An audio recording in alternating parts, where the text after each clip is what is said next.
বন্ধু তোরে কইছিলাম মামা বিয়াটা কইরালা শীতে পড়ছে, তুই আমার কথাটা শুনলি না। আমি বন্ধু তোর দুঃখটা বুঝলাম, তুই আমার কষ্টটা বুঝলি না। তোর এত করে কইলাম মামা বিয়াটা কইরালা, তুই কি কইলি? এখন আমি নিজের পায়ে দাঁড়াই নাই। আরে বেটা, তুই নিজের পায়ে দাঁড়ায় আসছ নাকি আমার পায়ে দাঁড়ায় আসছ? হ্যাঁ, ভবিষ্যতে চিন্তা করস 2030 সালে বিয়ে করবি? বাদ দে বাদ দে। 2030 সালে যদি বিয়ে করস তাহলে আমি 100 থেকে 90% গ্যারান্টি মামা তোর কপালে গেলে খাটি টিকটকার পড়বো, আর নাহলে ব্লগার পড়বো। আর যদি ব্লগার পড়ে তাহলে তো মামা তোর কপাল পড়া পড়ছে।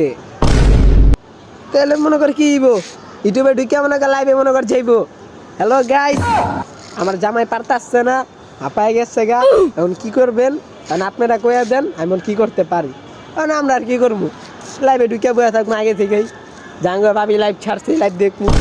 আর যদি না হয় তাহলে পুরা রাইতি মনে কর লাইভ চলবো, পুরা লাইভের উপরে তোর দিন যাইবো।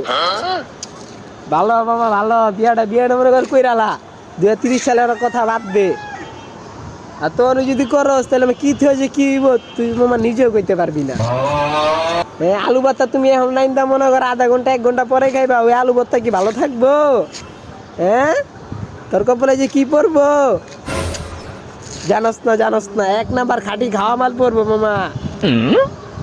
কইরালা 2030 সালের আশা পুরা থাকিস না, অল্প থেকে আমরা ছেড়ালাম মামা, দিনকাল ভালো না।